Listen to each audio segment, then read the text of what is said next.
Alright, so some of the information I have found and some of my research. Alright, so where JP was supposed to be at was at a baseball or sporting event or something. And if you can see here, let's see if I can multitask with this thing. Alright, where he was from Lumberton State Park, he was supposed to be in Charleston, right? That's only 2 hours and 45 minutes away. So, if we look here, at this timeline, this is from Robeson County Sheriff's Office. It says, and this was dated May 7th, 2024, a death investigation that has tugged on the hearts of people across the nation has been ruled as the decision was based on surveillance footage, interviews, physical evidence, and the examination of North Carolina Medical Examiner's Office. Which I'm wondering too, like about the coroner's report. Has anybody heard anything about that? Has that been released or anything? And then it says on Saturday, April 27, 2024, approximately 2:54.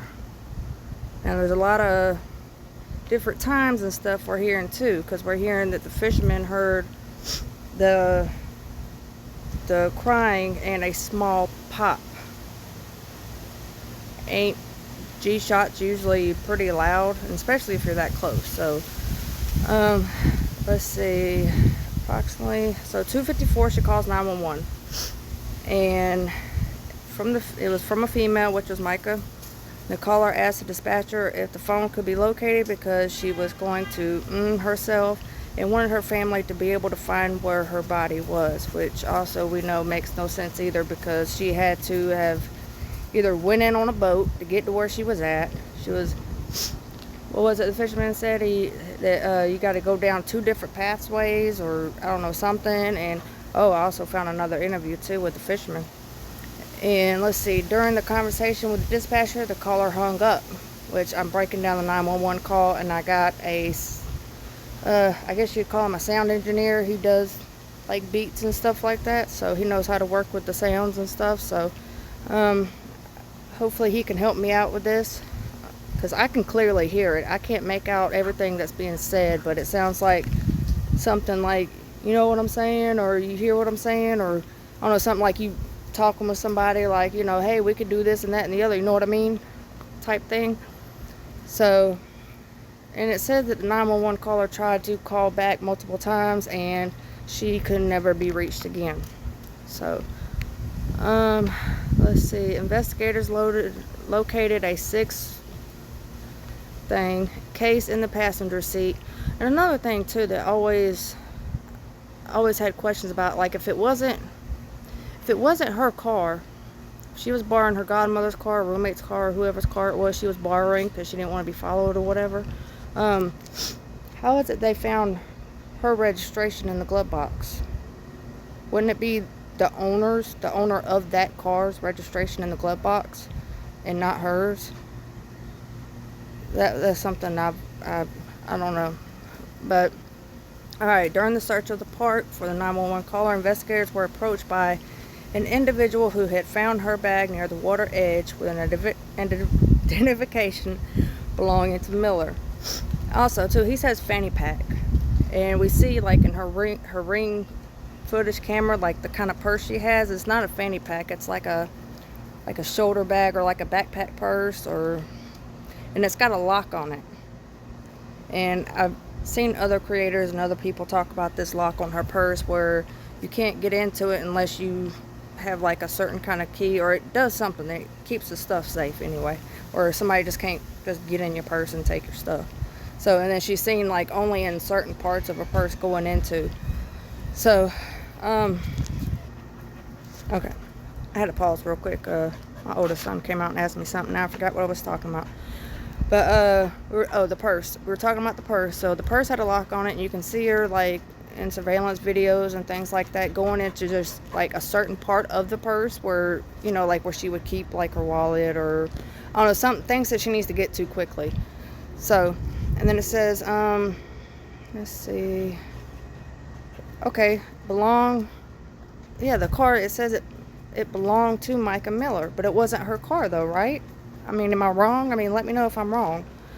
And they located the thing, and they said it matched the case and stuff in the car, and the receipts were dated for the same day. Let's see, during the search of the park, the 911 caller investigators were approached by an individual who had found a bag near the water edge with an identification belonging to Miller. The individual stated he heard someone crying and a gun while he was fishing. Law enforcement continues. Let's see. But see, you don't. Also in this too, it doesn't say the other things that he said that he found, which I would find those items and those things relevant to the case and to this statement that the sheriff's office is putting out. So, and she was located in the water. Law enforcement responded to the local and contacted the North Carolina medical examiner, which I wonder if there was a report done on that and what it said. Upon locating the deceased, the victim was identified as Mica Miller and was located in the water at the crime scene during the search of the area. The serial number of the weapon matched the gun box that was found in Miller's Honda. But I thought it wasn't her car, though. During the investigation, Miller's phone and other personal belongings were located. But I thought the fishermen found that stuff. Wait, let me read this again. During the investigation, Miller's phone and other personal belongings were located. But the fisherman said he found all that in a fanny pack with the $500 and some other stuff in there, right? And it says Mica's phone revealed that she conducted a Google search for national parks near me, and Lumber River State Park location was provided. So when she calls 911, and the 911 operator's like, so where you at? And she's like, a national park? Like, I don't know. But wouldn't she know where she was at if she just Googled this stuff and got instructions to be there? I mean, wouldn't she? That's odd to me.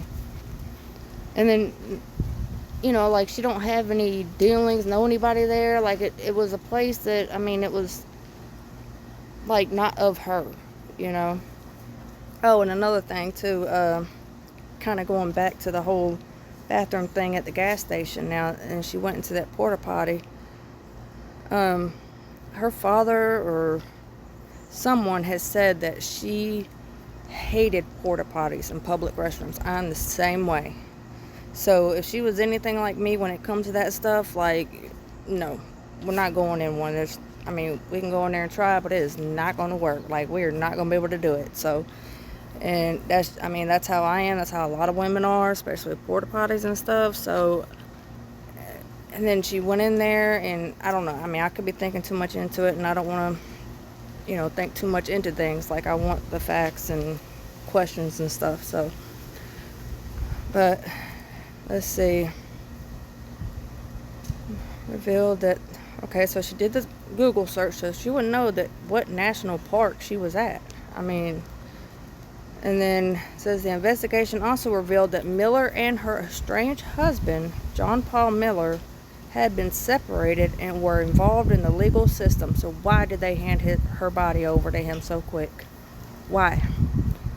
In the investigation also revealed that Miller and her estranged husband, estranged, as in they are apart. They are like no more, like they're done. Like, come on now.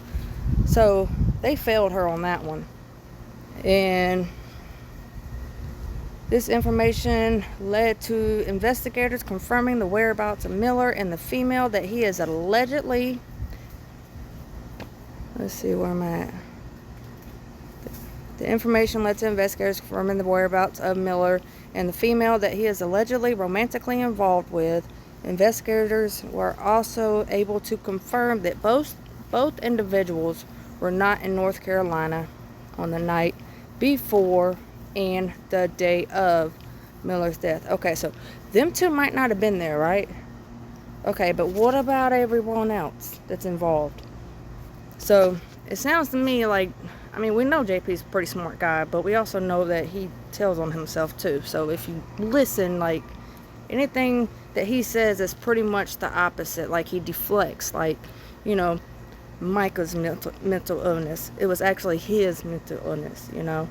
So they were there. It was confirmed. How was it confirmed? Is there footage of them there, pictures, receipts, whatever? I also heard that I'm thinking it was like one of his kids' games or something that they were at, and her kid and his kid also played the same team, because that's how him and her used to mess around and stuff before, because he would use the kids as an excuse for them to be together and stuff. And then her husband was like, hey, you know, leave my wife and my kids alone, and then, you know, wop, he's out of picture. So weird.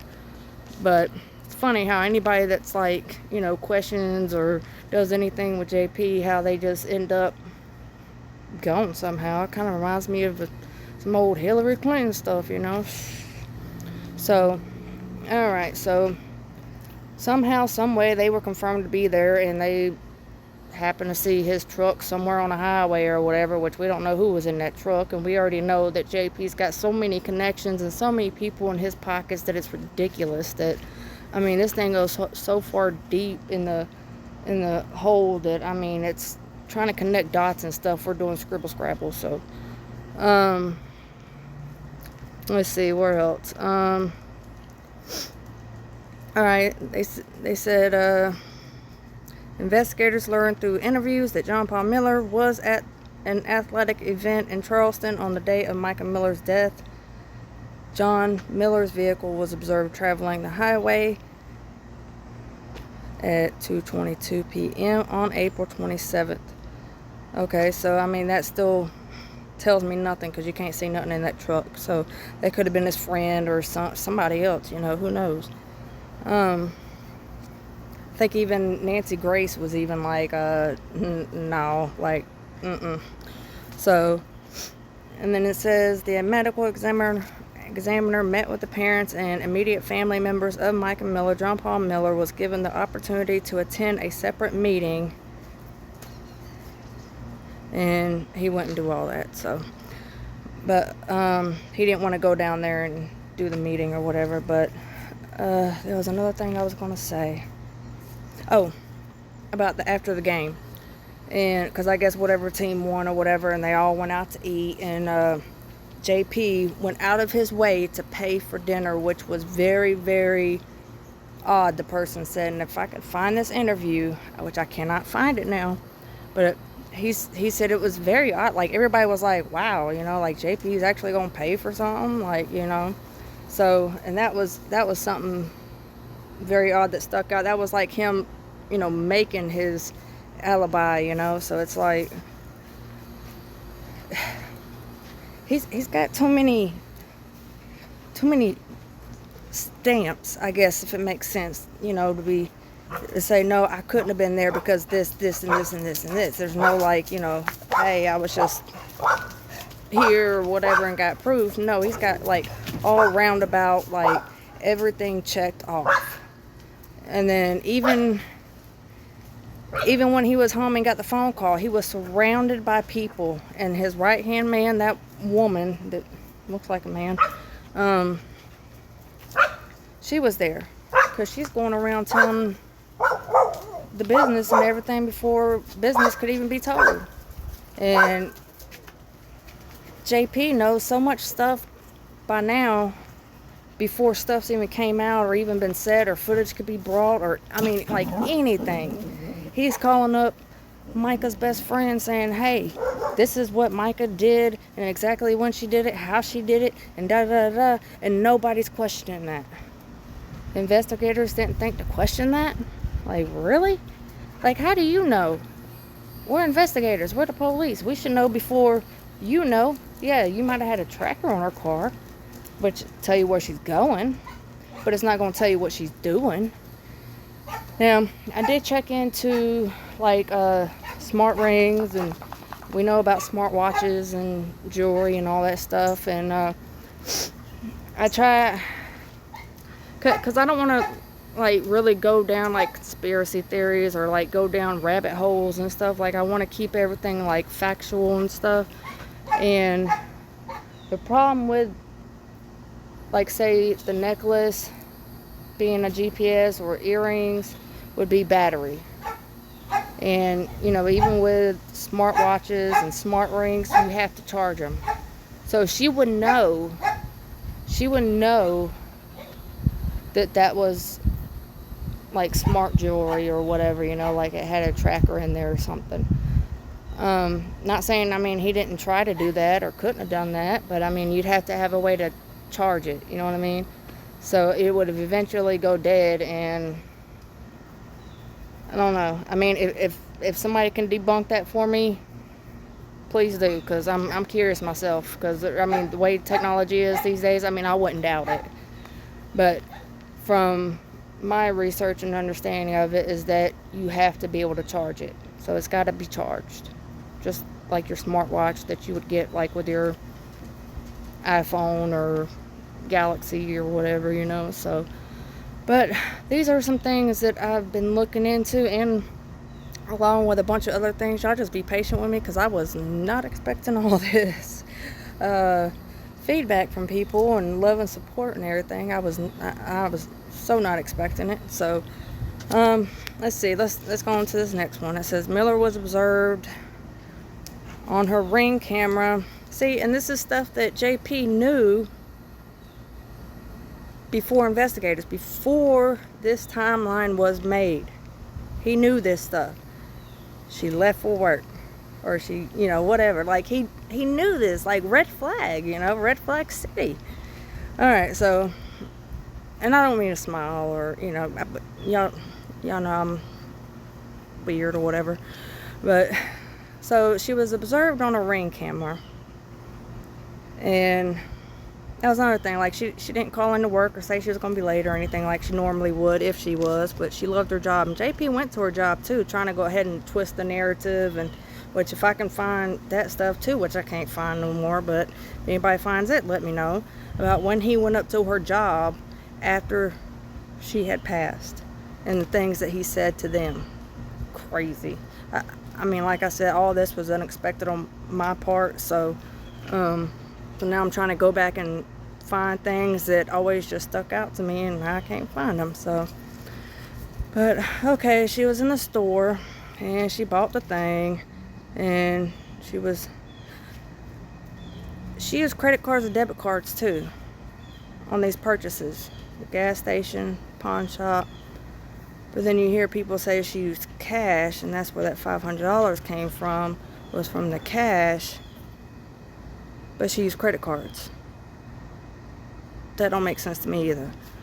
1:35. She left the gas station after purchasing a drink and gas.